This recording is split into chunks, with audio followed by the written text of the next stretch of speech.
Hi, this is Michael Buffer, and welcome to the BoxHard Podcast. Hello, everyone. This is Mikey Garcia. Yo, it's your boy, the odd guy himself, Malik King Scott. Hi, I'm Charlie Edwards. This is Fast Eddie Chambers, and you're listening to the BoxHard Podcast with my main man, Joey Coastman. Hello, everybody, and welcome to episode 43 of the BoxHard Podcast. I'm your host, Joey Coastman. I'm joined, as always, you should be used to it by now, by Ayaz Sumra. Ayaz, how are you doing? I'm good, Joey. How are you? Very good, my friend.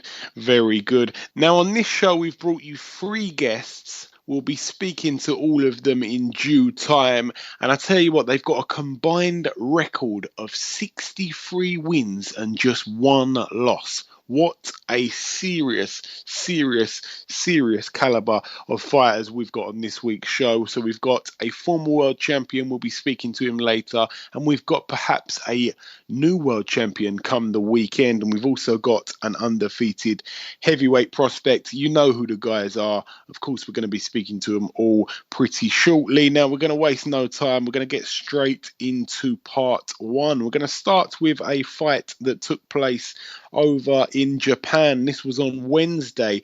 Jonathan Guzman stepped in the ring against Shingo Wake for the vacant IBF World Super Bantamweight title. Now, Jonathan Guzman was going into this fight with a record of 21 wins, all by knockout. Shingo Wake 20-4 with 2 draws. We've been raving about this guy. We've said a lot of good things about Jonathan Guzman before. And I tell you what, he proved us right in there on Wednesday night. Jonathan Guzman managed to win the vacant IBF World Super Bantamweight title. So he's the new champ. So I'm the new for Jonathan Guzman. I tell you what, he even managed to knock Shingo Wake out in round 11. So he won the bout by TKO in the 11th. So Jonathan Guzman now undefeated world champion, 22 fights, 22 wins, all 22 by knockout. Shingo Wake, I believe he's never been down in his career, in his pro career at least. And he also had never been stopped. So he's now been stopped. And Shingo Wake was down twice in the second round, once in the 3rd round and once in the 5th round. And like I say, in the 11th round, he got the TKO. So Shingo Wake was up and down in that fight, and he put in a good performance, to be honest. But Jonathan Guzman, man, he really seems to be the goods down at Super Bantamweight. So that's really forever getting spicier and spicier, that division. And Frampton out of the picture now. Of course, this is the IBF belt, so this is Frampton's belt that they fought for here, that he relinquished to go and fight Leo Santa Cruz, which we'll be talking about in the preview part of the show in part 2, of course. That's it for last Wednesday. We're now going to talk about last Thursday. So this, of course, was the 21st of July. Joseph Parker fought over in New Zealand in his hometown. So Joseph Parker fought Solomon Hamuno. Now Solomon Hamuno, we knew that he'd been stopped by Kevin Johnson, so that wasn't that's not something that makes you hold too much credibility. And Joseph Parker, he's a bit of a knockout artist. He went in there and got the job done, and he cruised to 20-0 now, Joseph Parker, with a TKO in round 4. Really, really good performance. This is like a little fight in between the supposed Joshua fight, so we're waiting to see what happens there. I think he might even squeeze one more in. I've been told by Joseph Parker's people that his next opponent should be announced sometime this week, I believe. I haven't seen anything yet, but I'm looking forward to that. That's it for New Zealand. We're now going to go over to Connecticut, USA. Just one fight I want to mention from this card. Sergey Derevianchenko, 8-0, fought former world champion Sam Solomon. Now, I thought this was going to be a tough fight because I thought that Sam Solomon, with 57 fights under his belt, might be able to come with his experience and put something on this young, up-and-coming, exciting prospect in Derevianchenko. But I was so wrong. Solomon was down once in round 1 and twice in round 2, and it was called a halt. So a 2nd round TKO there for Derevianchenko, and Sam Solomon picks up his 14th loss. He's got a lot of losses, but he's a former world champion. He's done himself proud in parts of his career, but he's well over the hill now. But, it's a fantastic win and definitely a name for Sergey Derevianchenko. Derevianchenko, and he's absolutely something to look out for in the future. He really is coming up and coming up fast. But that's it for that one. We're now going to go out to Argentina. Just one fight on this card I want to mention. Diego Chavez, he picked up a TKO in round 5. He fought Jorge Daniel Miranda, who had a really huge record. 71 fights, 55 wins, 16 losses. And of course, Diego Chavez going into this fight 23-2 with the 1 draw. So he extends his win streak. Another knockout. Miranda's corner threw the towel in at the beginning of the 5th round. I don't think they fancied their man's chances. He took a bit of a beating up to that point. But that's it for Argentina. We're now going to come back to the USA. We're going to go back to Connecticut. He was on our show last week, and I feel really sorry for him because he's a really good guy, you know, and he deserves the best. But it's been a real bad run for the Jackson family. Julius Jackson stepped in between the ropes to face Jerry Odom. Now, Jerry Odom was 13-2 with 1 draw. You know, it's not a really good-looking record, if we're honest. And he fought Julius Jackson. As I said, you know, real gentleman. He was on the show last week. I wished him the best of luck. But he come up short, Julius Jackson. He got TKO'd in the 3rd round. So I'm absolutely gutted for him. He was winning the first 2 rounds of this fight pretty comfortably, and then he just got caught with an overhand right and he went down, and I think he tried to get back up, but the referee waved it off. You know, Julius Jackson, I'm like I say, I'm absolutely gutted for him, and I'm shocked by this defeat. I don't know where he goes from here. Like I say, it's been a real bad run for the Jackson family now. Between Julius and John, the 2 brothers, it's 3 losses out of the last 3 fights between those guys. So they need to get back to winning ways and fast as well.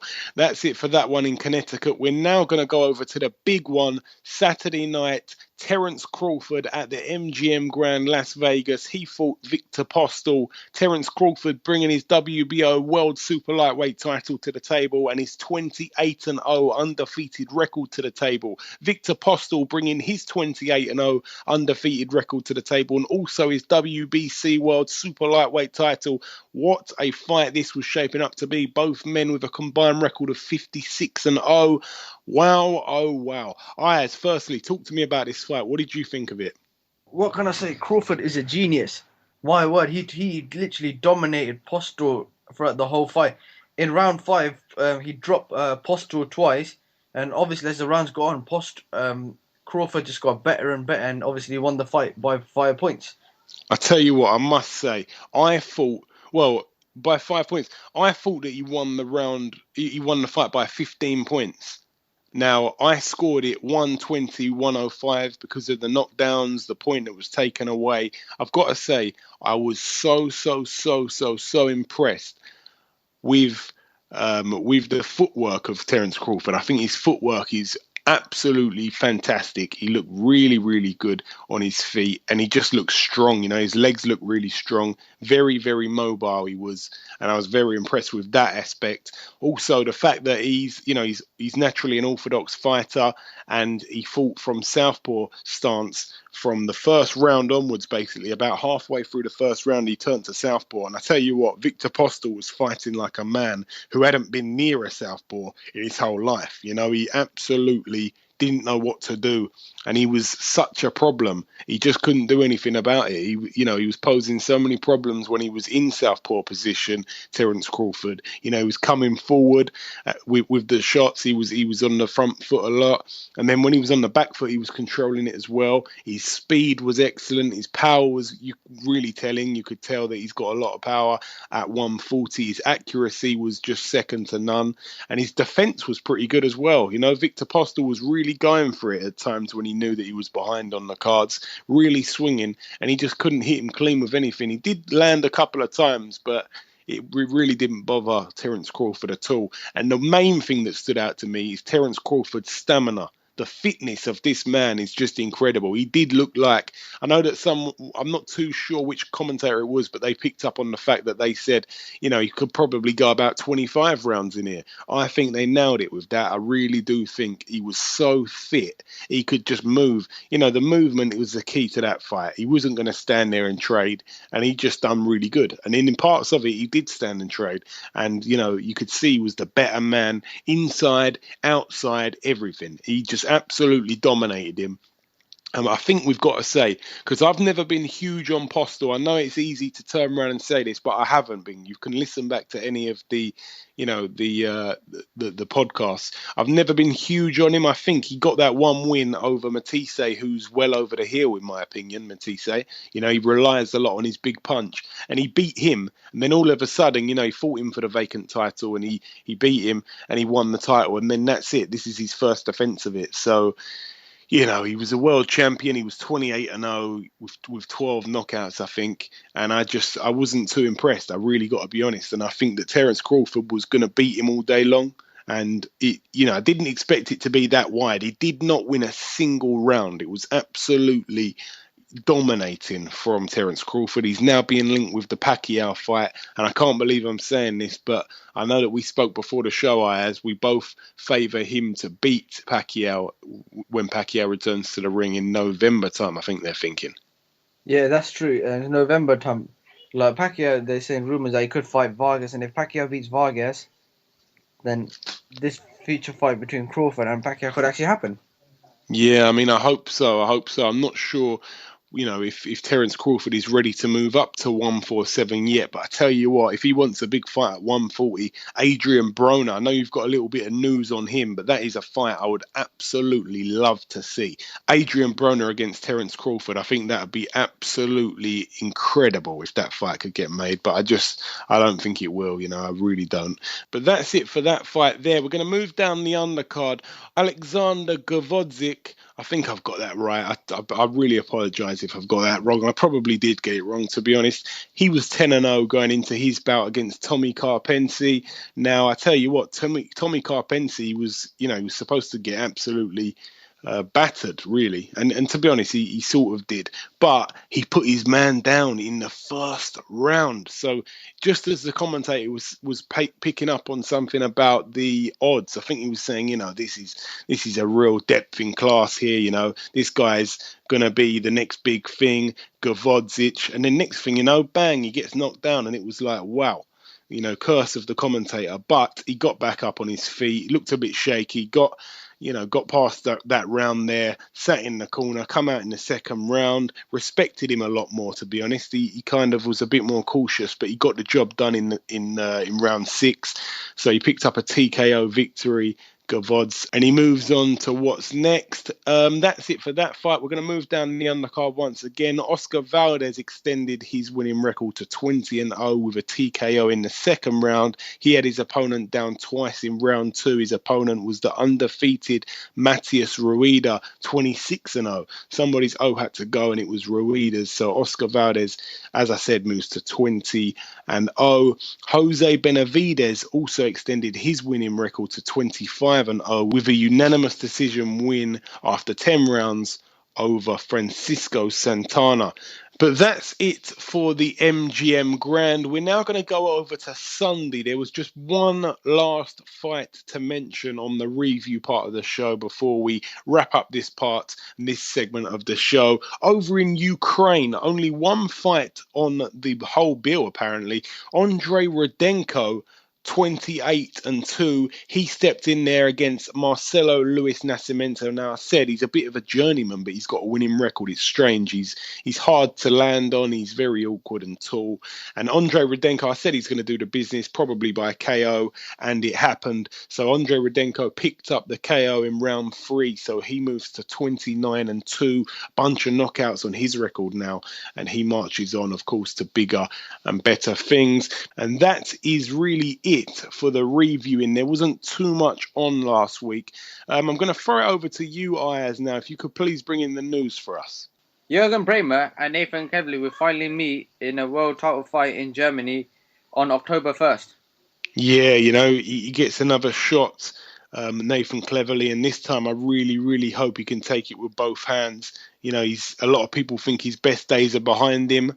I thought so after the Bellew fight, and then he goes and put in a really good performance against Fonfara. But then again, we've seen Fonfara get beaten since then. So I really don't know what Nathan Cleverly's going to show up.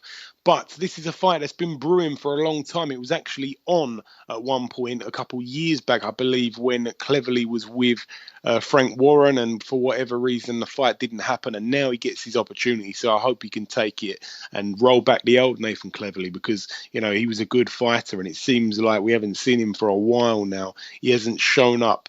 But if he can do it, then of course it would be absolutely brilliant. And it's another world champion for Britain. So I really wish him all the best in that one. Is there any other news, Ayaz?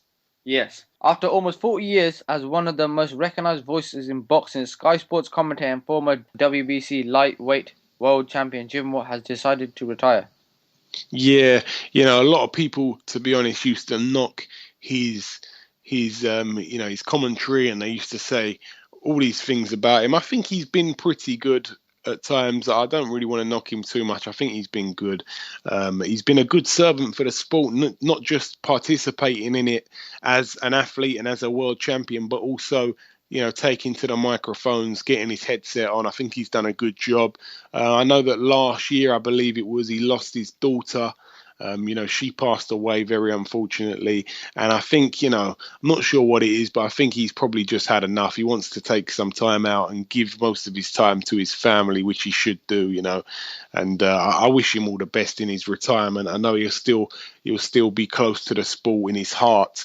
And, it's sad to see him go. But you know what? We've got some real great commentators now. We really have. There's a lot of guys coming through. Actually, what I will say is, who do you guys want to see take his place? We know that, of course, somebody's got to fill his shoes. It's going to be hard to do so. Who do you guys on Twitter, please at us on Twitter, at BoxHard Podcast, let us know who you want to replace Jim Watt as a commentator. I'm going to put that tweet out this week, maybe after this show. So please let us know who you want. But Ayaz, thanks for that bit of news. Please give us any more if you've got any. Finally, full-weight world champion Adrian Broner turned up late for a court hearing and will spend the next month behind bars as a result. Oh, wow. It's not the first stupid thing that Adrian Broner has done. He seems to just, forget sometimes that he's a world champion. He's a role model, supposedly. He's got little kids, or at least one little kid. He's got a wife, and I think he needs to really, sort himself out, really. He's like a big kid. And, people like to hate on him and stuff. I'm not going to do that, but we need to see him, wise himself up a little bit. He's doing all this stupid stuff and he's getting caught out time after time, and it's not good. It's bad publicity. But you know what? They do say any publicity is good publicity. We're here talking about him on the BoxHard Podcast. So maybe he's ticked one box there, but is it really worth it? You have to ask yourself that. I don't think so. That's it for Adrian Broner. Ayaz, any more? No, that's it. Okay, well, with the news part done, that leaves us the other part of the show, the new part of the show, the part where we talk about the funniest names of boxing. Now, last week, there was a guy fighting. His opponent had yet to be announced. His name was Theophilus Dudu. Now, we're very, very sad to say that Dudu didn't happen. Now, I'm not saying that because I'm constipated. I'm saying that because his fight got postponed. We really want to see Dudu soon. Now, there's loads and loads of puns in there. Intended, not intended. We're going to leave it at that. His fight didn't happen. Okay, that's the main thing that I'm saying there. And that's it for that's last week's one. But this week I've gone through loads of names, and we're not really spoiled for choice this week. Sometimes there's a bunch of them, and it's really easy to pick. Oh, that's brilliant. That's brilliant. That's brilliant. But this week there really hasn't been any standout names or anything like that. I think we're going to throw it over to a guy fighting in Japan. I don't know what you think of this one, Ayaz, but it's a guy fighting in Japan over in Tokyo. He's facing a guy called Tsubasa Kura, who's 7-0. He's a minimum weight fighter. Okay, so the lowest weight class available. He's 7-0, and he faces Here it is, people. It's not the worst. You know, it's not the worst name we've had, but his name is Bimbo Nacionales. And I know we've had better, and there will be weeks that we have better, but this is the best I could find. Simple as that. Bimbo Nacionales, 14 wins, 11 losses, and 1 draw. It's an 8-rounder. We will keep you posted for next week to see his result, but we wish Bimbo all the best.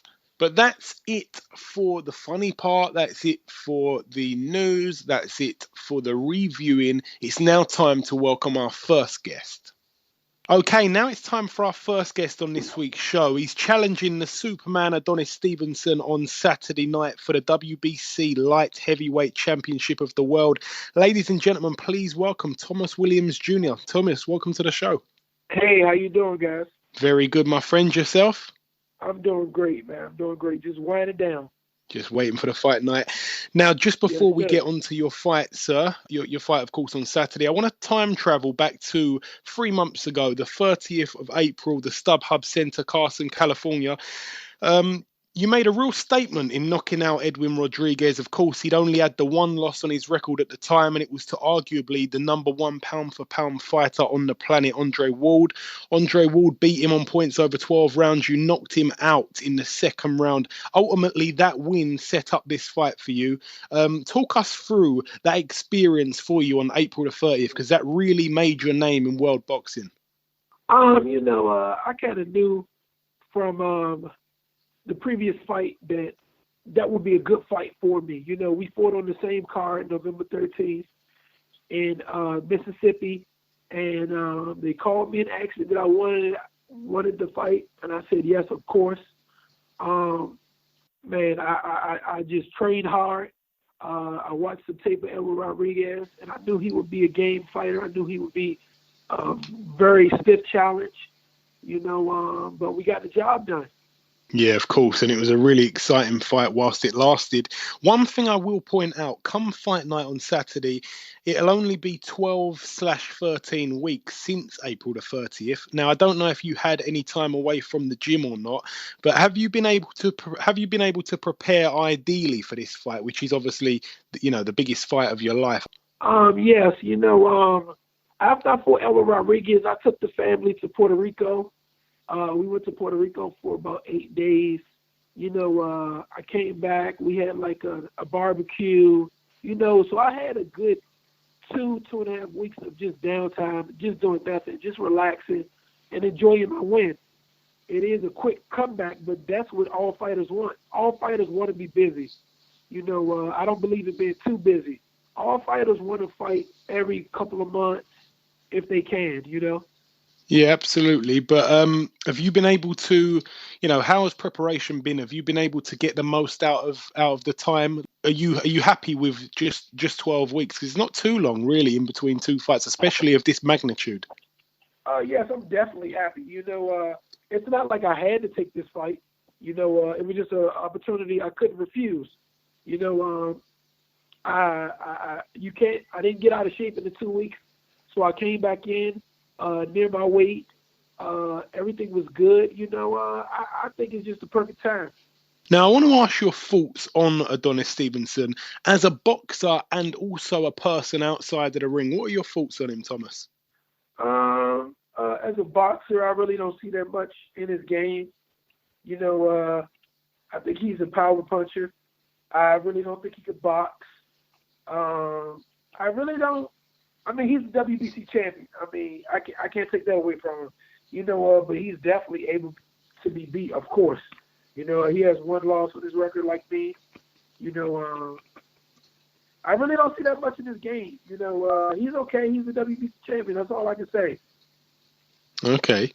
Who, in your opinion, is better out of Stevenson or Kovalev? They're both kind of different in their own way.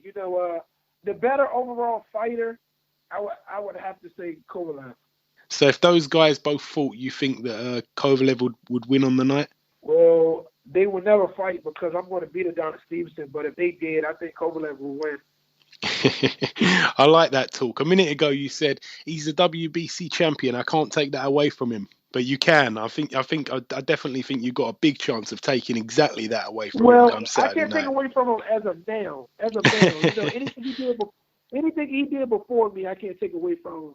I mean, but July 29th, it's no doubt in my mind that I'm gonna be WBC champion. People get things kind of twisted up because I have one loss, but I lost in a fight that I was winning. I was up on the points. I just got stopped because of the cut. I mean, let's not forget. I mean, it's not like he was beating me up or something like that. I was actually present when Adonis Stevenson lost his first fight in Salisbury, Maryland. Yeah, of course.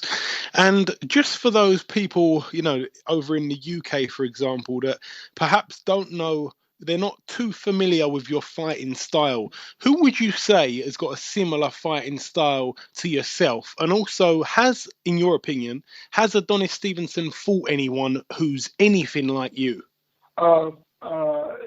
Adonis Stevenson has never fought anyone like me. Very aggressive. I know how to place my punches. I throw nice body shots, real good body shots. I will compare myself to Mikey Garcia. Okay. Yeah, good friend of the show, Mikey Garcia, actually. Oh, really? Oh, yeah, I love Mikey.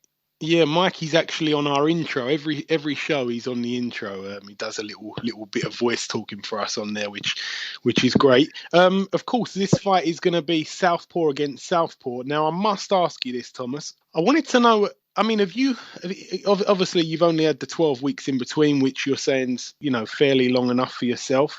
Have you had some top Southpaw training for in preparation for this fight? Because the one thing that stands out to me is I believe you've only fought one Southpaw as a pro. Am I right with that? You might be right.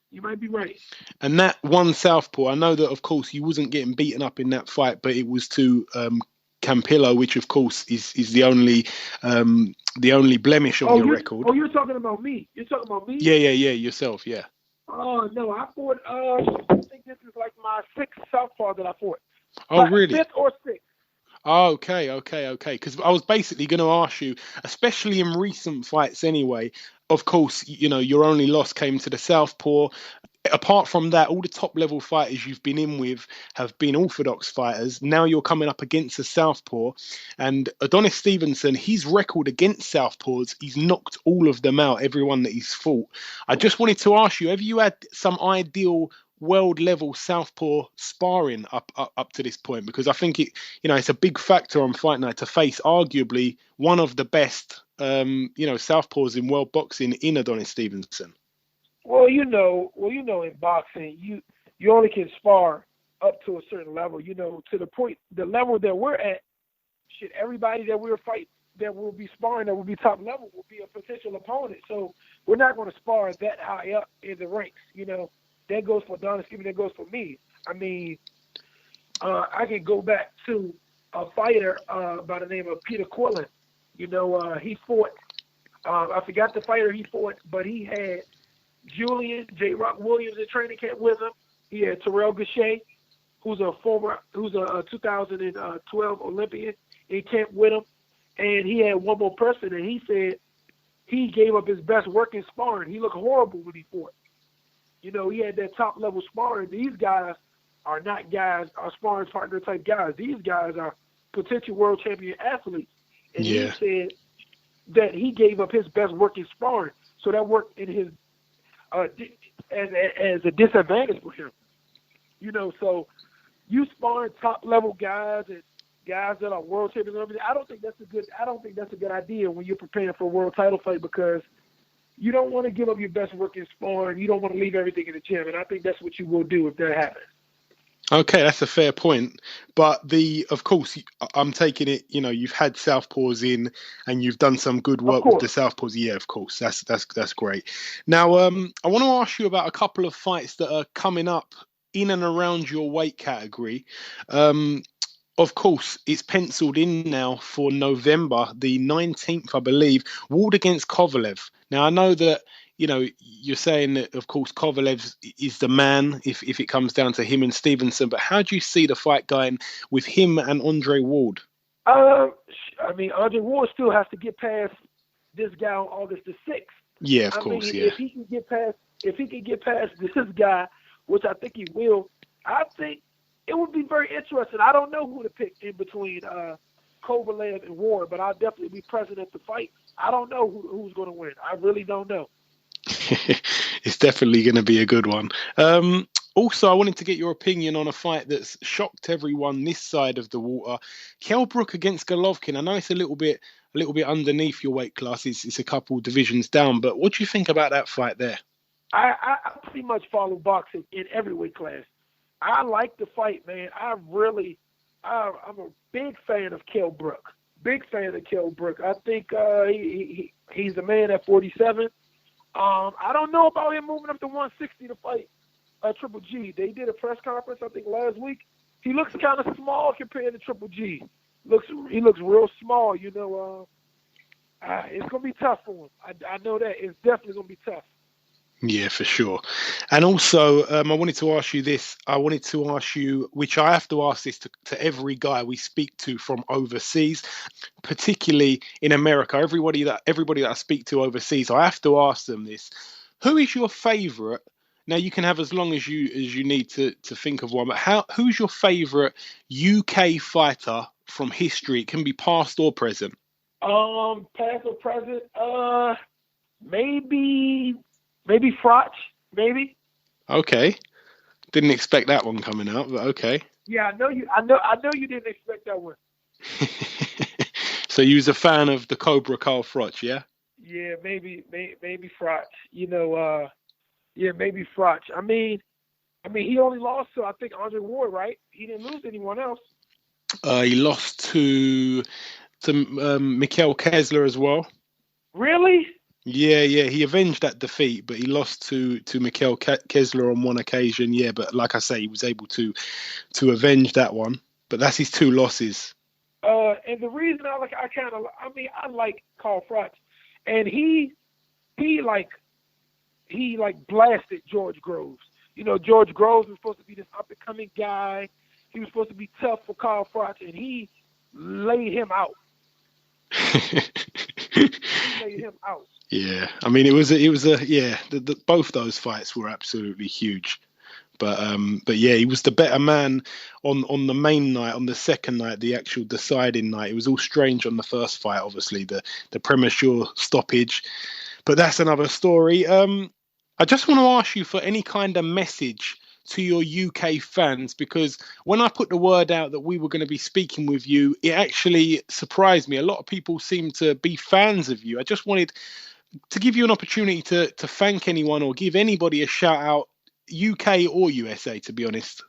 Man, you know, I definitely want to thank all the UK fans, you know, for supporting me. I just pray and thank them and just tell them just to continue to support me. You know, one of my biggest influences in my life is my mom. You know, my mom, single mom, raised me her best. You know, we didn't have everything, but she gave us what she could, and she was a hard worker. So that's the person I want to let know who is my biggest influence in my life. You know, you would think it probably would be one of these boxers or something now, but it's my mom. You know, I owe a lot to my mom. Yeah, absolutely, man. It's good to hear that nice touch from yourself. Now, the last thing I want to ask you before I let you go, Thomas, if I can squeeze you for a prediction for fight night on Saturday night, how do you think it's going to play out? It won't go the distance. I doubt if it goes 6 rounds. That would be a long fight if it went 6 rounds. My prediction, I'll knock him out before 6 rounds. Okay, that's it. Now we're on record with that. Listen, Thomas, I wish you the absolute best on Saturday night. I really, really do. And I hope that, next time we speak to you, we'll be speaking to the new WBC Light-Heavyweight champion of the world. Thank you for giving us a bit of time so close to your fight, my friend, and God bless and the best of luck. Hey, thank you. See you soon. Okay, now it's time for part 2 on this week's show. This part, of course, the preview part, you should already know that. We just finished speaking to him. We're going to start right over in Quebec, Canada. Top of the bill, Adonis Superman Stevenson. He faces Thomas Williams Jr. Now, we just finished speaking to him. Really confident, very, very confident, and a nice guy. Adonis Stevenson 27-1, Thomas Williams Jr. 20-1. It's for Adonis Stevenson's WBC World Light Heavyweight title. Ayaz, this is going to be a good fight. It's on the Friday night, of course. Thomas Williams Jr. coming off that big knockout over Edwin Rodriguez. As I mentioned earlier, Edwin Rodriguez got in there against Andre Ward, and Andre Ward was the only man to beat him, and it was over a 12-round unanimous decision. Now, Thomas Williams Jr. got straight in there and knocked him out early, so a big statement there, and that is what has catapulted him into this fight against Adonis Stevenson, 27-1. Adonis Stevenson, you know, a lot of people looking at him as the number 2 guy in the light heavyweight division behind Kovalev. What do you think about this fight, Ayaz? You know, of course, we just spoke to him. You know, he's very, very confident, and he's absolutely sure he's going to stop him within 6 rounds, he said. And that would be a huge, huge statement. He's definitely got the power to trouble him, but Stevenson's got the power to trouble anyone. Ayaz, how excited are you for this fight coming up on Friday night? I'm very, very excited for this fight.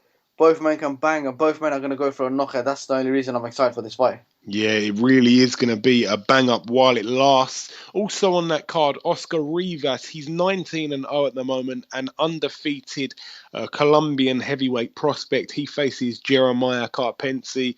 That's a good fight for Oscar Rivas. He's probably going to look good in it, and both guys undefeated in that fight. So somebody's always got to go. Oscar Rivas, promising prospect. That's it for Canada. We're now going to go over to Italy. Flyweight from the UK, Louis Norman, 11-2 with the 1 draw. He faces Pio Antonio Nettuno, 7-10 with 1 draw. So he's got a losing record, and this is a 12-rounder at flyweight. So I really hope that Louis Norman can go and do the UK proud and pick up a win on the road, which I think he can do for sure. That's it for Italy. We're now going to come back to the UK. We're going to go over to Leeds, Yorkshire. Top of the bill. It's a good fight. I tell you what, it really, really is. Josh Warrington puts his WBC International Featherweight title on the line against Patrick Hyland. Josh Warrington 23-0. Patrick Hyland 31-2. Patrick Hyland coming off that loss to Gary Russell Jr. and what a loss it was. You know, he got knocked out. He got absolutely outclassed. But I tell you what, Patrick Hyland's a nice guy, man. We had him on the show just before that fight. A real gentleman. But I tell you what, this is a bloody hard fight for Josh Warrington. A lot of people still not sold on him being the real deal. You know, he's the real deal, but not sold that he's like the next big thing. He's going to go all the way and win a world title. A lot of people not too sure. But Patrick Hyland, we're going to find out, because I think he's a tough guy. Good record as well. Lost just the 2 fights, but both of them to good fighters. And, he's a world title challenger. He's definitely the best fighter that Josh Warrington has been in with thus far of his career. And I think this is really going to be a really good fight. I'm really intrigued. And I tell you what, I honestly think that Patrick Hyland could do the upset here. I don't think it's a huge upset. I think it's a real 50-50 fight, in my opinion, Ayaz. What do you think about that fight? Yeah, I reckon it's a 50-50 fight. Obviously, like you said, Patrick Hyland's coming from a loss from Gary Russell Jr., but then again, Josh Warrington just beat Amagasa. So it's going to be a very tough fight. So it's a 50-50 fight. But obviously, come fight now, see who's the best. But if I have to go for a winner, I'm going to go for Josh Warrington. Because that fight, if Warrington beats Patrick Hyland, it's set up for a fight with Lee Selby. Yeah, I mean, that's the fight that we want to see. But Patrick Hyland's in there to abort their plans, really. He's in there to make them, to cause an upset. And he really could do it. You know, I think Josh Warrington was really good in his last fight, as you mentioned, against Amagasa. Really impressive. A lot of people thought it was going to be really tough. And he absolutely dealt with him. So a brilliant win there, and a bad loss for Hyland. But we're going to have to see on fight night. He's definitely fresher, Josh Warrington, but it's really like youth against experience here, I think. But that's it for that fight. We're going to go over to the undercard. Luke Campbell fighting for the vacant WBC silver lightweight title against Argenis Mendez, 23-4 with the 1 draw, and Luke Campbell 13-1. This is going to be a good fight. And Luke Campbell, a lot of question marks over him. He was supposed to be the next big thing, Olympic gold medalist, and then he lost that fight last year.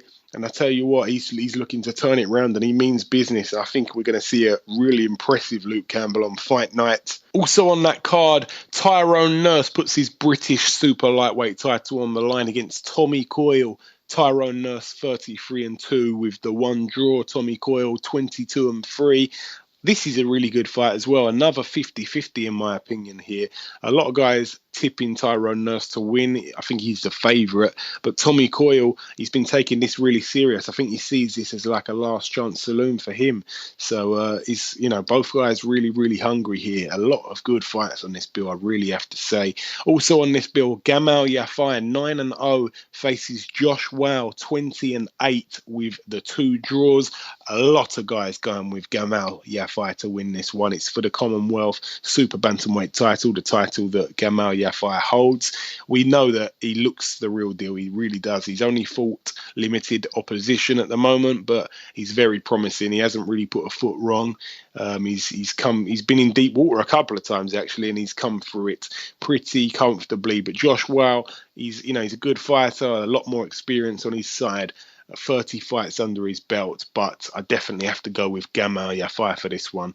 I think he's definitely a future contender at least, to be honest. Also on that bill, Dillian Whyte against Dave Allen. We will be speaking to Dave Allen very, very, very shortly. He'll be on probably in about 5 to 10 minutes time. Dillian Whyte 17-1, Dave Allen 9-0 with the one draw. It's for the vacant WBC International Heavyweight title. Dave Allen, real nice guy. Very, very hard to dislike him, to be honest. Ayaz, a lot of people giving him stick on Twitter. A lot of people saying that he shouldn't even be in the same ring as Dillian Whyte. It's a little bit harsh from my point of view. I don't think he's done anything wrong as a pro at all. I know he had a bit of a stinker with Jason Gavin in his last fight, and it wasn't really his fault. It was purely, it takes two to tango, and Jason Gavin come and made it really, really ugly. He didn't go in there to win the fight. He just came to make it very awkward. What do you think about this fight, Ayaz? I mean, how much of a good fight is it?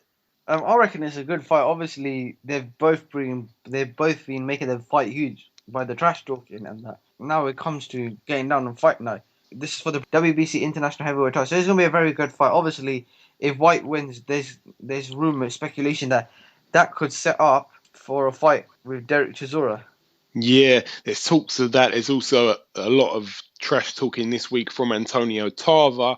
That's a fight I don't think is going to happen. I think he's going to want too much money, to be honest, for the stock that Dillian Whyte has at the moment. But saying that, a lot of people on that bandwagon with Dillian Whyte, they really, really are. After that Joshua fight, he seemed to get a lot of people supporting him, and he done really well in that fight, as we all know.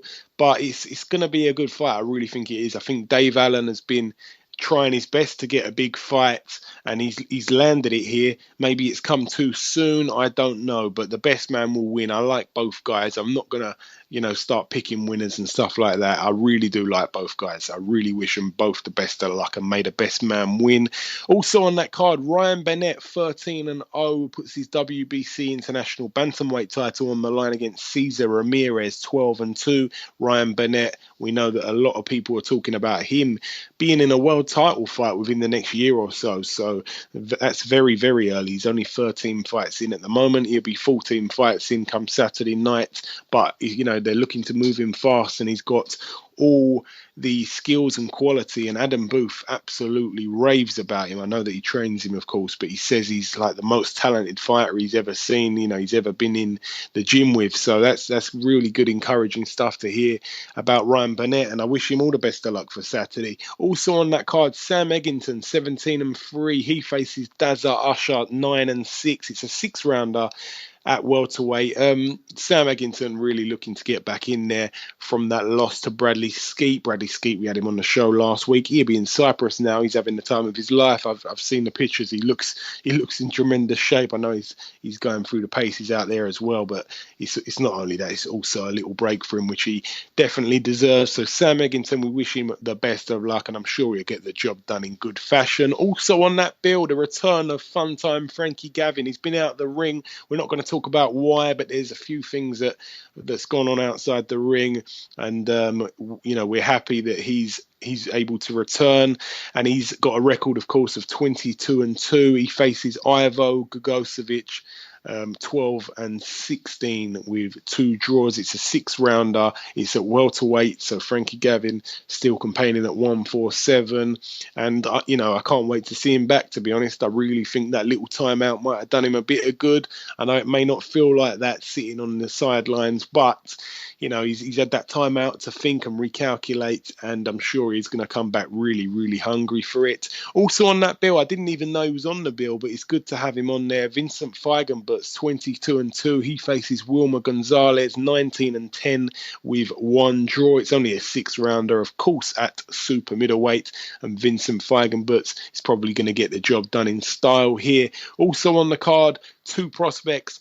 Jake Ball, 5-0. He faces Christoph Golech, 1-4 with the 1 draw. It's a 4-rounder at light heavyweight. And the other prospect making his second professional outing, Felix Cash, 1-0 at the moment. He faces Sonny Whiting. So Felix Cash, they're looking to move him fast as well. But we wish all the Matchroom fighters, all the home fighters, the best of luck on Saturday. That's it for the UK. We're now going to go over to Fantasy Springs Casino, California, USA.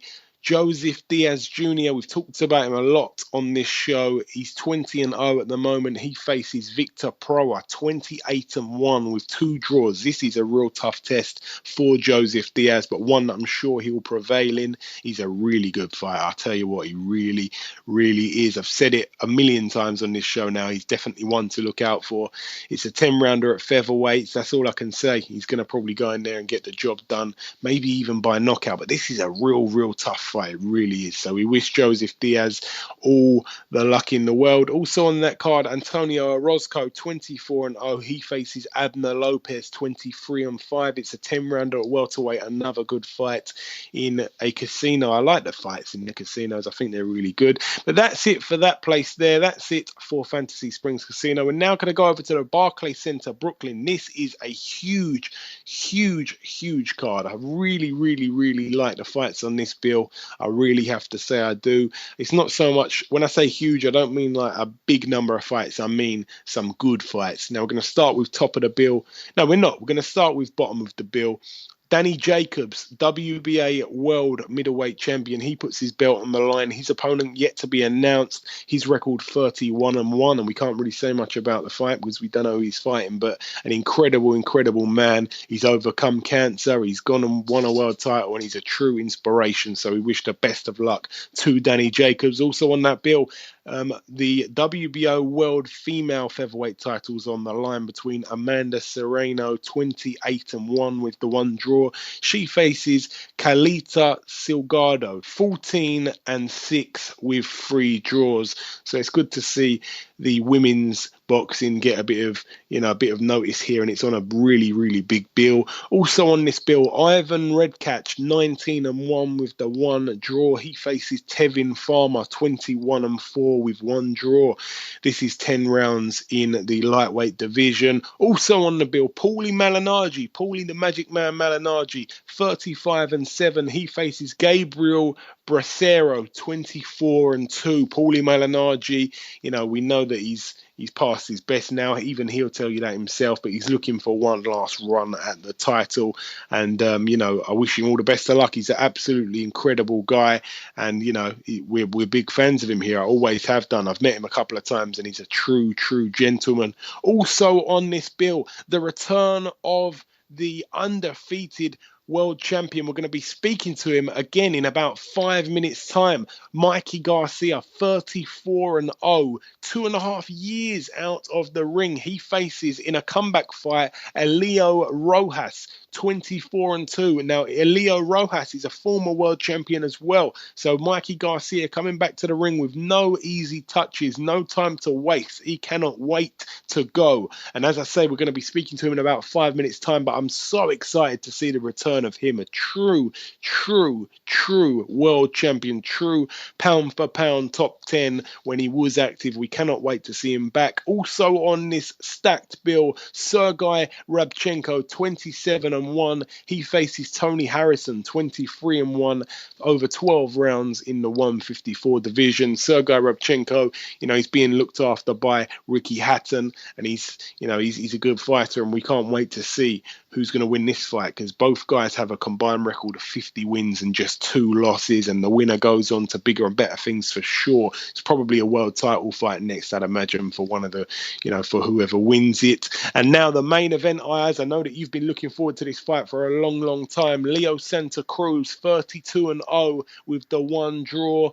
Carl Frampton, 22-0. Somebody's O has got to go. Combined record of 54 wins, no losses. This is for the WBA Super World Featherweight title. Leo Santa Cruz, the champion, of course. Carl Frampton moving up in weight to fight him. Both men have been calling each other out for a couple of years now. We're finally seeing it on Saturday night, Ayaz, at the Barclays Center, Brooklyn. Talk to me. This is going to be a fight. And I mean, a fight. Santa Cruz, he is, I'll tell you one thing. Santa Cruz is a warrior, but Frampton is a very good boxer. Obviously, like you said, someone's always got to go, right? Yeah. Last time we saw Santa Cruz fight was against Kiko Martinez.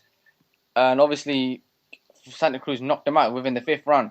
Frampton's last fight was a unification fight against Scott Quigg. And now he's moved up a weight, moved up from super bantamweight to featherweight to fight Leo Santa Cruz. But I'll tell you one thing, this is going to be a war. It is going to be a war. It really is. Leo Santa Cruz, he's a proven real champion. He's not a paper champion. He's a good fighter. And we didn't think this fight was going to happen. We really didn't. They've both been calling each other out, as I said, for a long time. Carl Frampton moving up in weight, and he's serious about this fight. He's really serious about this fight. Looks in tremendous shape, I may add. And this is a real pick 'em fight. I think it's a 50-50, Ayaz. I know that we've kind of let the prediction league go a little bit. I think last week we kind of forgot to mention it. I think we both went with someone. I can't remember who we went with, but I think last time that we remember it, I think it was 1-0 to you. Now we can bring this into play in this one if you want. I'm going to go with Leo Santa Cruz to win this fight. Who are you going with? I'm going to go for a Carl Frampton win on points. Okay, all right. You're going with Carl Frampton. So we don't have to talk about the method, because I'm going with Cruz.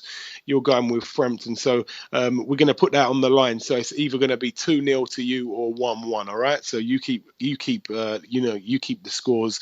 Remember, no cheating. I've told you before. I know you've tried to add a couple of scores to yourself on fights that didn't even take place. So I'm watching you. But that's it for the Barclays Center, Brooklyn. One last fight to mention. It's happening over in Latvia on the Sunday. That is Sunday, the 31st of July. One fight I want to mention, Dmitry Chudanov, 18-1 with the 2 draws. That's the guy who lost to Chris Eubank Jr. He faces Andreas Pokomiko, and this is an 8-rounder at light heavyweight. So Dmitry Chudanov has gone up in weight, and he faces Pokomiko. 9 wins and 11 losses. It should be a comfortable win for Dmitry Chudanov. But that's it for the previewing on this week's show. We've got 2 more guests to speak to, so it's now time to welcome our second guest. Okay, now it's time for our second guest on this week's show. He's in a big fight on Saturday. Ladies and gentlemen, please welcome Mr. Dave Allen. Dave, welcome to the show. Thanks a lot for having me, mate. Thank you. No problem. It's my pleasure. Now, the first thing I want to ask you, Dave, there was a big deal made out of something that you said about having X amount of weeks not being long enough to train for Dillian Whyte. And then after that, of course, you ended up taking the fight. I may have it slightly wrong, but what is it you actually said? If you can clarify that, and what ended up happening? Yeah, I was offered the fight. 3.5 weeks notice I was given. So but I wasn't actually offered the fight. I wasn't actually offered it personally. Dillian said what he said at the press conference. My manager, Steffi Ball, didn't actually offer me the fight. Sky Sports came to me and said, "What do you think about the fight?" And I did say I wouldn't be ready in 3 weeks. I did say that. I had a couple of days and I sat down. I watched a bit more of Dillian. Obviously, I've seen all of his fights, but I sat down. I watched them, and the opportunity to fight Dillian Whyte wasn't going to come again. This was the chance to box him. I watched him, and I believe it's worth the what comes out of the winning this fight is better than the risk. You know, it's worth the risk. This can catapult me on into at least a British title fight and maybe beyond. You know, people have got Dillian up there nearing world class. So I just think, 3 weeks notice. It was not ideal, but it was definitely worth the risk, and it's definitely a fight. If Dillian doesn't take me seriously, it's definitely a fight I can win. I'm confident. I'm not taking it. The money isn't even great. People are thinking I've changed it because I've changed my mind because the money. The money's not great. I took it for the opportunity, and I wasn't sure when this opportunity was going to come around again. So that's basically why the U-turn happened. Do you feel that you're being overlooked by Dillian in this fight? I know a lot of guys on Twitter are saying a lot of rubbish, but do you feel like Dillian's overlooking you? I don't believe so, because there's not many British guys that go to swallow Vladimir Klitschko. And recently, the 3 heavyweights that he's had over there, in the past couple of years, have been myself, Anthony Joshua, and Dillian Whyte. So Dillian knows himself what is needed and what calibre of fighter you have to be, or people see the potential in you to go over there. So the fact that me and Dillian was over there at the same time in the same camp, he knows I can fight. From what's happened in the ring, what we've achieved in the ring, opponents and sort of stuff. Dillian is shown to be a level above. He's fought the higher calibre of opponents. He's boxed for the British title. So, but I think personally, if he has underestimated me, then he will get beat on the 30th of July. That's 100%. If he comes into the fight 100%, I know for a fact I've got my work out. I've got my work out either way, and so has he. But if he has underestimated me, that's a big mistake, and I don't believe that he will have. The last couple of weeks since I got the fight, I've been training 100%. Because I'm expecting the best Dillian Whyte. I'm expecting the Dillian Whyte from the Joshua fight that gave Joshua a hard night. I'm not expecting the Dillian Whyte from the Bakarian fight. And as you say there, you was in the same camp with him in Klitschko, for Klitschko. You didn't get a chance to move around with each other at all? No. I saw him over there, and I think me and Dillian are in the same boat. We both spar very well. I can spar world-class fighters. I have numerous times and held my own. I think we're both in the same boat where we're both relatively inexperienced, and on fight night we're not quite performing as we do in the gym. So, it's an interesting one. July 5th, I don't know what's going to happen. I can honestly tell you I don't know what Dave Allen's going to turn up, and we don't know what Dillian Whyte's going to turn up. That's why it's a very interesting fight. So I'm very confident. I'm very confident of beating him, and I see a lot of things that he doesn't do very well. So yeah, we are very confident. Yeah, also there's that factor that he fought just a couple of weeks back, didn't he, on the Joshua undercard. So, of course, there's that factor because he's not the fittest guy. I mean, he gets knocked a lot for his fitness, and he's having 2 fights back-to-back pretty quickly. So there's that factor. I know you won't be banking on that, of course. The other question I got for you, my friend, is does it frustrate you at all seeing so many people slating on Twitter saying this is an easy fight, because realistically, apart from landing that one shot on Joshua, what has Dillian done as a pro that you yourself couldn't do? That's what I scratch my head about. Yeah, I feel the same. I feel like his best wins Minto, Costa Jr., and Nascimento. I don't feel like they're better wins than Oriang and Gavin. So, it doesn't give me confidence, but like Joshua aside, I feel like we're pretty much on the same level. We've pretty much done the same things. He's had 7 or 8 fights more, but he hasn't proved anything that I've not proved. I don't believe he's gone past halfway in a fight, apart from the Joshua fight. I don't believe he's completed more than 6 rounds. There's a lot of question marks hanging over both for us. I don't believe he's near world level. I believe he's a solid domestic heavyweight right now, domestic level heavyweight. And I'm probably not even a solid domestic heavyweight right now.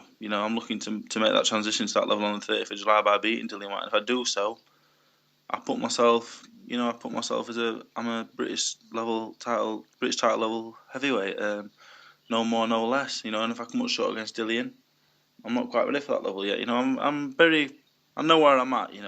I don't lie to myself. I don't lie to anyone else about things either. If Dillian beats me, I have to give credit to him.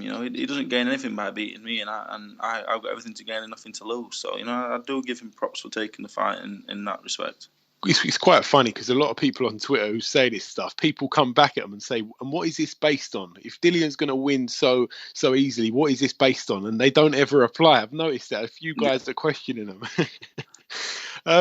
Just for the people that don't know, of course I know, but there's a lot of people that just think you've come out of the blue from nowhere. But for the people that don't know, obviously, you fought, not the best level opposition in the pro ranks. Of course, you're only building yourself. But sparring wise, what are the names you sparred with? Just remind some of the people, please. Tyson Fury, Anthony Joshua, the Olympian Joe Joyce, Arthur Spielker, Hellenius.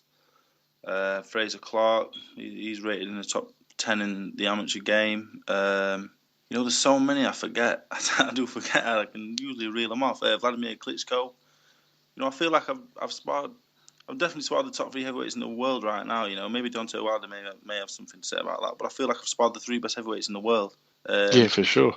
And I know that Dillian sparred 2 and boxed the other. So I honestly think the winner of this fight between me and Dillian, this is the breakthrough fight. The winner of me and Whyte, I believe, will go on to world level within 18 months after the fight. I think both right now, when the potential that me and him have, I think potentially we're 2 of the best heavyweights in the world. But I've nowhere near showed what I can do. The Gavin fight was a blessing because if Dillian takes what I did in that fight and he takes that as what I can do, he's in for a rude awakening. And the same if I took him from the Bakurian fight, I'd be in for a massive shock on the 30th. I've seen him spar Klitschko. I know what he's capable of. I know if he can bring that into the ring, I'm in trouble. But I know on the 30th of July, you're not going to see me from the Gavin fight, and you're not going to see him from the Bakurian fight. I think we're going to bring the best out of each other. I just believe I've just got that little bit extra. I think I'm just a little bit more athletic. I've only had 3 weeks to prepare, but I believe I'm just a fitter man. I'm just a fitter, better athlete, and I think my boxing has been highly underestimated from the Gavin fight, where I feel like, I wouldn't say I froze, but I just didn't take it serious at all. I was very unprofessional. And, I'm going to right a lot of wrongs from that night. Yeah, not only that, but, it takes 2 to tango, and he come to make it so ugly, Gavin. It was just, he wasn't really there to win or nothing. He was just there to make it ugly. Without giving too much away, David, will you stand and trade with Dillian at all during this fight? There's been a lot made about power and stuff. To be honest, you've knocked your power quite a bit. To be honest, like you've got a bunch of knockouts yourself for the amount of fights you've had. But will there be a point in this fight where you will stand and trade at all? Do you think? Absolutely. The plan is to apply pressure, educated pressure. I don't think Dillian can't box. I don't think Dillian's a great boxer. He's very strong. He's a very tough man. Joshua gave him a lot of stick in them 7 rounds. He gave him a lot of stick, and he stood up to it until the 7th round. But I don't believe he's the best boxer in the world. I don't think he's. I don't think he can. He can't outbox me, is what I'm going to say. I'm going to be coming forward. I'm going to be putting pressure on, making him work. Because the way I'm going to beat him is I'm going to have to put pressure on and make him work. He's going to punch. If he's in the mindset he's going to get me out there in 3 rounds, he's totally mistaken. He'll not. No heavyweight in the world could get me out of there in 3 rounds, and I stand by that very strongly when I say that. I'm very tough. I take a good shot, and defensively I'm very sound. So I think he can. I think he's going to do all this talk about he's coming to outbox me, but I know for a fact when the bell goes, he's going to come and try and bang me out.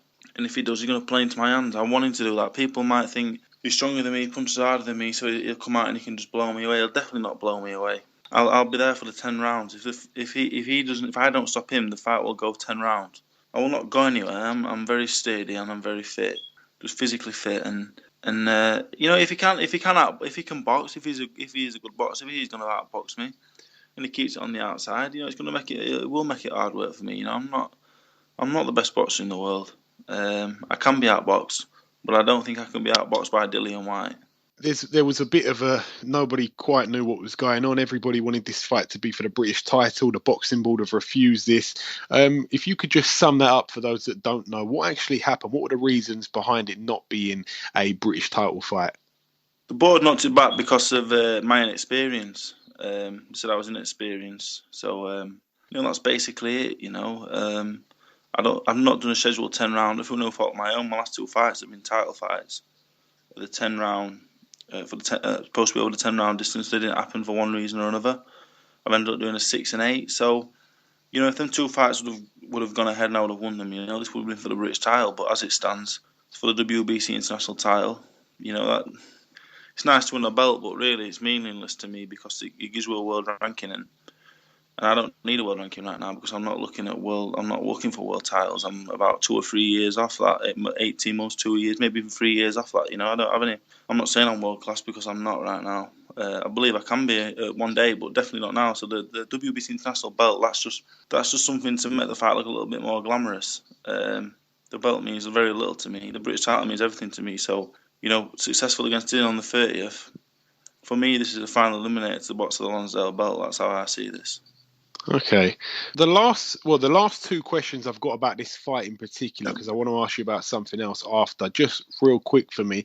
Dillian Whyte, of course, he's been linked a lot now with Dereck Chisora. Who do you see the better fighter between those two? If those two were to get it on, who do you reckon would win? And the other question, how much does your O mean to you? Could the fact that you're undefeated and Dillian Whyte isn't, does that make you hungrier as a fighter?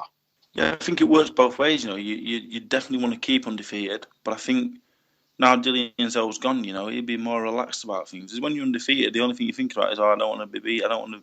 If I was worried about my undefeated record, I wouldn't fight Dillian Whyte because this is a fight I go into as an underdog.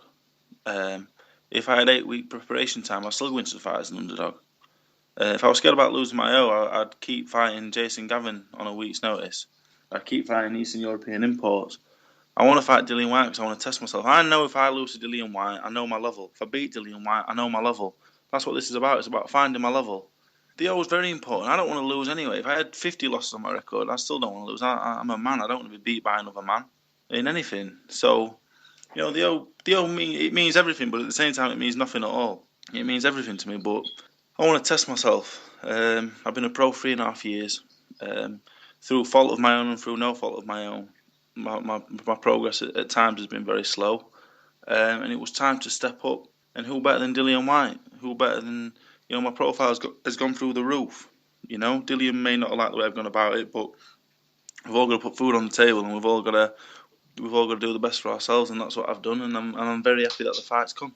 Yeah, absolutely. And who do you reckon would win between Dillian Whyte and Chisora if that fight were to happen? Yeah, sorry, I put me on Chisora because he's the more proven entity.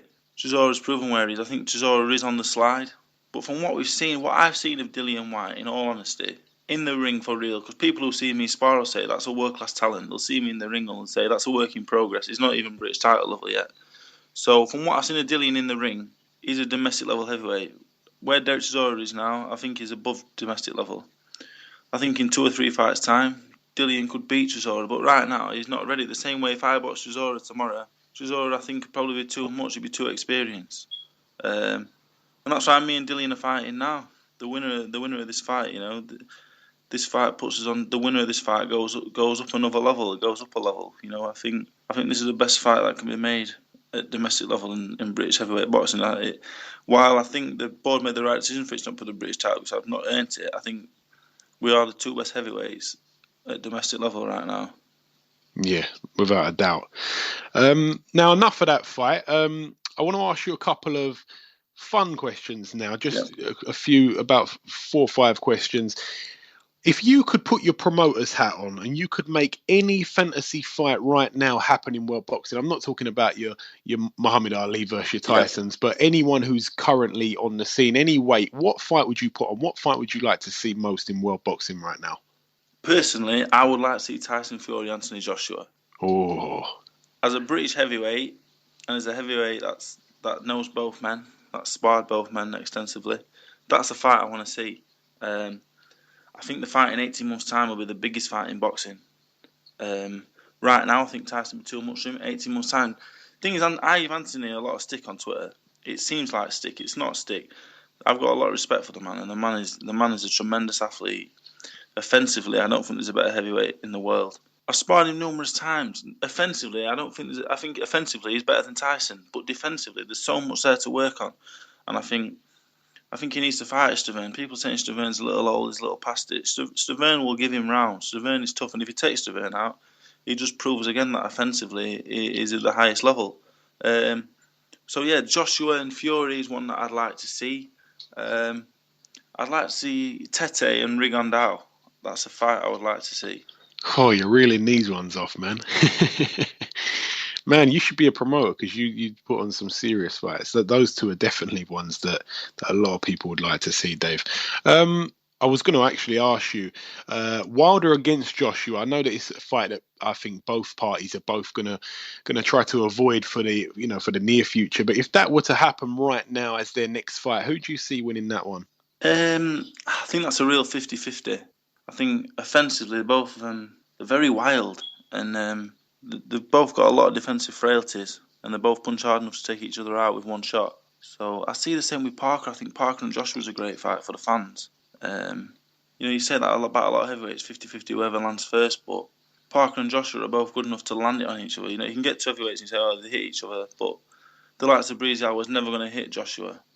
Parker's good enough to stick one on Joshua, and he hits hard enough to out him if he does so. But Wilder, Joshua, I'd probably lean towards Wilder on experience. But yeah, that's definitely another fight that I'd like to see. Any fight involving Joshua, Wilder, Fury, even Klitschko at his age. They're like to see Klitschko in with Wilder or Klitschko with Joshua. They're massive fights, and the heavyweight division right now is as good as.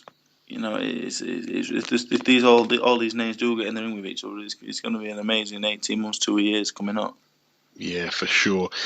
Now, the last thing I want to ask you, Dave, about your fight before I let you go. In your heart of hearts, do you see this going to a points decision or do you see a knockout? I don't see Dillian Whyte. I don't think he can stop me. I know he punches hard. We rock Joshua. But I'm coming in there with a mindset. I'm going to be the first few rounds. I'm going to be putting the pressure on, and if Dillian comes for the fight, we're going to be tired in the second half of the fight. That's a definite. We can be as fit as we want. We're heavyweights, and I'm going to be coming out there to force a good pace. If Dillian comes to try and outbox me, and if he wants to try and outbox for 10 rounds, he does that. If he comes and tries to bang me out, he won't do that. He will not bang me out. That is just a fact. In my mind, I will not be stopped, so I will not be stopped. I feel that very strongly. So yeah, I think it's gonna go into the later rounds for definite, because I'm looking to put the pressure on and get him out of there late, and I'm sure he's gonna be looking for the knockout as well. But when all is said and done, I see it as a late stoppage or a points victory for myself. It's gonna be a good fight. It's not gonna be like the Gavin fight, because he's gonna be looking to work as well. The Gavin fight, I was poor, but I was always trying to work. I keep a good pace. But it's like you say, it's two heavyweights, and if we do hit each other, no one's chin. I've got a good chin. He's got a good chin. But if you get it on the point, or you get it in the right area, you're gonna go. But I just hope, for the sake of the build-up that we have done, I just hope it will be a good fight. And the way I am, I come to fight, and I know he does as well. So I don't see how it can be a bad fight. I'm just hoping for a good fight. Both come out healthy, and I come out victorious. That's a perfect night for myself. Yeah, I'm sure it'll be a great fight. I really am predicting fireworks. Before I let you go, Dave, is there anybody you want to thank? Anybody you want to give a shout out to? Perhaps sponsors, anything like that? Now's the time to do so. Yeah. My sponsors, the Front End Lab, Luke Costas. He's been a big help. He's a new sponsor on board. He's going to be helping me out for this fight and beyond. John Shakespeare, shakatthebookiesmacker.com. He's been there for the Gavin fight, and he's still on board now. Alpha Scaffolding, new on board again. It wouldn't be possible without them. After the Gavin fight, I was struggling and itching around, and they really helped. It is impossible for a young pro to do it without sponsorship. And obviously, I've joined a new training team with the Ingalls. Dominic trained me for the first part of this camp, and I've got Junior Witter and Amir Killer Khan taking over. And training's gone really well. And thanks to those that have bought tickets. I'm obviously pretty sure it's coming to Leeds to support. Yeah, absolutely. Great stuff. Listen, David, I sincerely wish you the best of luck for Saturday night. I appreciate you giving us a bit of time this week, and we'll no doubt speak again in the future. Thank you very much. Thanks a lot, mate. Thank you. Okay, that was Dave Allen there, feeling extremely confident. Both guys that we've interviewed so far in this week's show, both underdogs and both extremely oozing with confidence, which is fantastic to hear. Now, I know in the preview segment, I actually said we're going to be speaking to Dave Allen in 5 or 10 minutes. And I also said we're going to be speaking to Mikey Garcia in 5 or 10 minutes. So I'm sorry that I got my timing so wrong. We've spoken to Dave Allen just there. We're now going to welcome our third and final guest. Now it's time for our third guest on this week's show. Ladies and gentlemen, please welcome the undefeated two-weight world champion, Mr. Mikey Garcia. Mikey, welcome to the show. Hello, I'm very honored to be here. Thank you very much. It's always a pleasure to speak to you and to everybody who's listening. Absolutely, man. Absolutely. Now, it's crazy because, of course, we've got you talking on our intro every week on our show, but we haven't actually interviewed you yet up until today. So my apologies for that, taking so long to get onto you, No worries. Thank you for having me. Now, of course, you've been out of the ring since January of 2014, just over 2.5 years come fight night. Can you talk about what kept you out of the ring for such a long time? I know there was a lot of promotional issues. I know you probably can't get into too much of it, but what can you tell us? Well, we were going through litigation, court proceedings with the promoter, Top Rank. It all started in April of 2014. My contract was up, but they were fighting, arguing that there was an extension that applied, which would extend my contract further. And I disagree with that extension. Their interpretation is wrong and different from what I got. And I got, different opinions from different attorneys, and they all agree with me. The contract was expired at that point. And we entered into litigation. It took a lot longer to finally go to the court. But when we finally did this past March, we had a hearing, and the judge interpretation of the contract favored me extremely well. His interpretation, his choice of words were that if at any point, if the contract was valid, it would only be valid if I was a current world champion, which I wasn't anymore, or 2, if I was fighting for a world title, which I am not. And I had not received a single offer from Top Rank, any serious offer to fight in the 2-year period that I was out of the ring. I wanted to fight. We tried to get something going, but it never happened. And, when the judge gave that interpretation, Top Rank decided to throw in the towel and give up, and just asked if I was okay with a general release. They just wanted me out of their way, out of their sight, and I accepted the release, and we walked away. Now we're ready to get back, and I look forward to this next stage of my career. And how frustrating has it been sitting behind the ropes for so long? Of course, training to keep fit, but knowing that you haven't got anything scheduled. It's tough at sometimes. It's a little tough. Try to get motivated, but for the most part, I was always in the gym. These last 2 years, I was always sparring and training with the guys that my brother has. So it was fun. I still enjoy it. I enjoy sparring. I enjoy the gym, and it helped me stay in shape. It helped me stay fresh. Even though it's been 2.5 years, it really, honestly, only feels like it was 6 months or 9 months since my last fight. I feel good. I feel very confident. And, I knew this day would come. I knew the end would come, and I would be allowed and be back in the ring. I just needed to wait until the judge saw my point and my view. And luckily, that day is here now. And another thing I wanted to ask you, Mikey, I've heard, I'm not too sure if I've got it right, but at the moment you're a free agent. You're not actually with a promoter. Is that right? Still free agent. That's correct. So all the bad stuff that's gone on between yourself and Top Rank, does that rule out you ever signing with those guys again? Look, I don't know if I would ever do an agreement with Top Rank, knowing the way they like to do business, the way they run their company is sometimes, for the most part, not in the fighter's favor at a certain point. They're very good. It's a very good company to develop fighters, to grow stars and develop fighters. but there comes a point where it's not the best for the fighter at that point. When you're at a certain level, you have to really look out for yourself, and the company is not really concerned with that.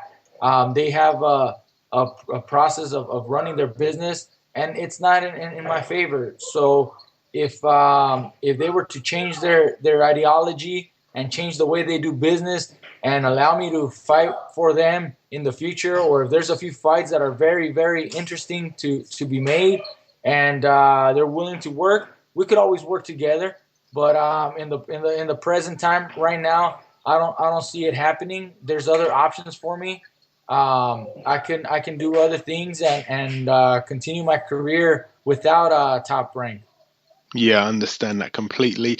Now, as I mentioned before, you're fighting on Saturday night on the Santa Cruz versus Frampton undercard against former world champion Elio Rojas. Now, of course, he's coming off almost a 2-year layoff also. It's a weird one. How excited are you to get back in the ring after all this time out, Mikey? It is exciting because now I get to finally get back. I just I need to get through this fight. I want to, make sure that I win this fight and that I showcase my skills to everybody. It's a great platform. Everybody's going to be watching. It's a great show. And, people are going to be surprised with how well I perform. A lot of people have doubts that maybe the 2 years have cost me ring rust or that I've lost it, that moving up in weight is going to be a factor. But I feel very confident. I don't think that it's going to affect me at all. Rojas is a tough opponent, tough challenger. He's a former world champion, very good boxing skills. I want him to fight. I want him to, show up the best possible so that I can really show everybody that I'm an elite fighter.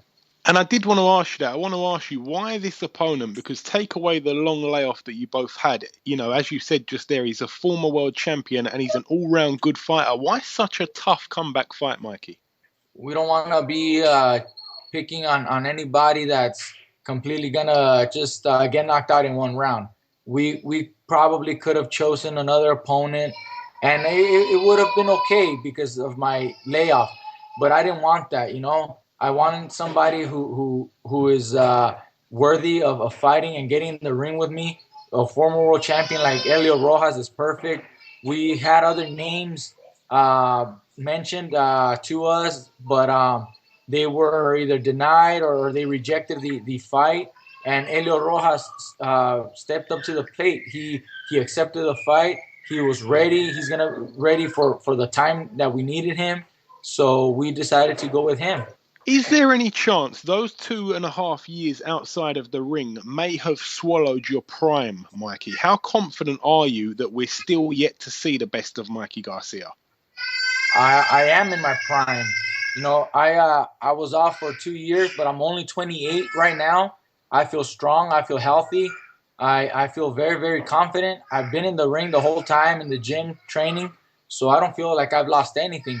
And if anything at all, I think I'm more motivated now. I'm hungrier now than I was before. That the little break actually has helped me, spark that fire again. And there's a lot more that I need to accomplish in the boxing world. So you're very confident that layoff wouldn't have taken anything away. You reckon you can come back and pick up where you left off, yeah? Yes, I'm very confident. I believe I'm still in my prime. I had to take a break for 2 years, but I'm only 28.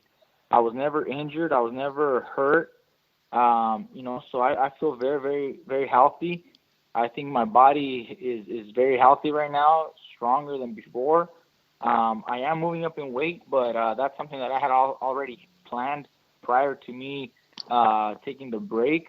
And, I think the break has actually helped motivate me more and spark that fire once again, because at a point I was already getting a little tired, bored of the same routine and just, training camp after training camp, fight after fight, nonstop.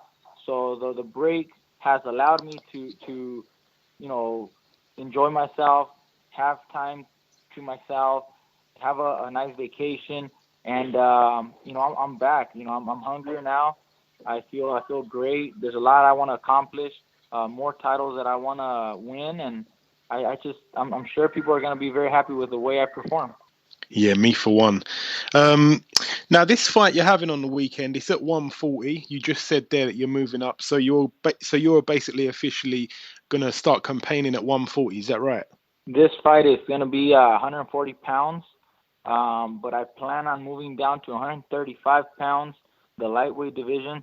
I want to fight for a world title in the lightweight division soon. Hopefully I can get that fight before the end of this year.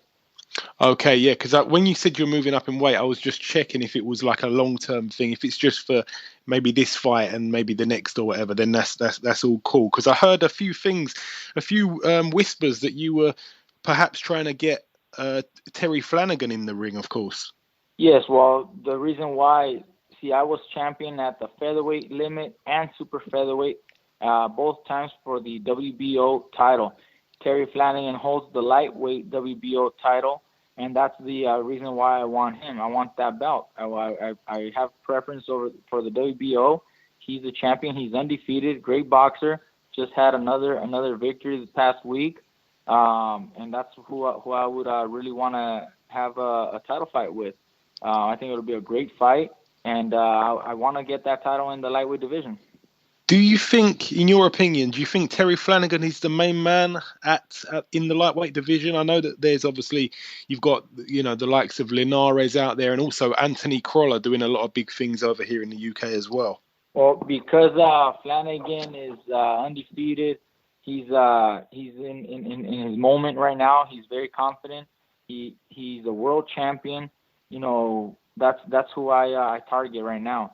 Crolla is fighting Linares. Winner of them. If we can, possibly later maybe unify the titles, and those are going to be great fights. These are all great champions. But my first objective is to win the first world title that Terry Flanagan holds. I really want that WBO title. And I want to ask you about a couple of other fights taking place. I want to get your opinion on Canelo taking on Liam Smith. What do you think about this fight, Mikey? Well, it was a surprise because everybody wanted to see Canelo and Triple G. Yeah. It seems like Canelo is not ready for a fight like that, and instead of moving up in weight, decides to come down to 154 pounds. If he feels more comfortable at 154, then just stay there at 154. No need to be fighting at 155 or any catch weight.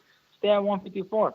If he's fighting, Smith for a WBO title at 154 pounds, then just stay there. End the conversations of fighting Triple G, and just challenge, anybody who's at that super welterweight, junior middleweight division.